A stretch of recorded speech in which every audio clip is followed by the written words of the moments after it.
Praise the lord. August 8వ తేదీ 2024. ఈరోజు దేవుని వాక్యము, మీరు లోక సంబంధులైన ఎడల లోకము తన వారిని స్నేహించును, అయితే మీరు లోక సంబంధులు కారు, నేను మిమ్మును లోకంలో నుండి ఏర్పరచుకుంటుని, అందుచేతనే లోకము మిమ్మును ద్వేషించుచున్నది. యోహాను సువార్త 15వ అధ్యాయం 19వ వాక్యము. అవును క్రీస్తునందు ప్రియులారా, మీరు దేవుని సంబంధులు.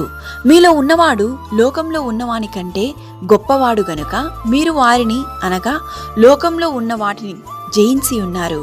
లోకంలో ఉన్నదంతయు అనగా శరీరాశయు, నేత్రాశయు, జీవపు డంబమును తండ్రి వలన పుట్టినవి కావు, అవి లోక సంబంధమైనవే. ఈ లోకములోనైనను లోకంలో ఉన్నవాటినైనను ప్రేమింపకుడి. ఎవడైనను లోకమును ప్రేమించిన ఎడల తండ్రి ప్రేమ వానిలో నుండదు. ఎవనికైనా వారిని వ్యర్థము చేయుటకు లోకములో నీచులైన వారిని, తృణీకరింపబడిన వారిని, ఎన్నిక లేని వారిని దేవుడు ఏర్పరచుకుని ఉన్నాడు.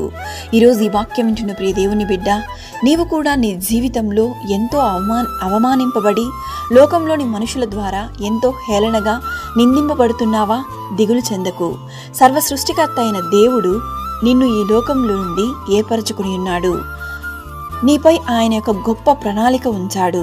ఆ ప్రణాళిక అతి త్వరలోనే నెరవేరును. ఈ లోక సంబంధమైన కార్యములన్నింటినీ విడిచి పరిశుద్ధ మార్గంలో క్రీస్తును వెంబడించుము.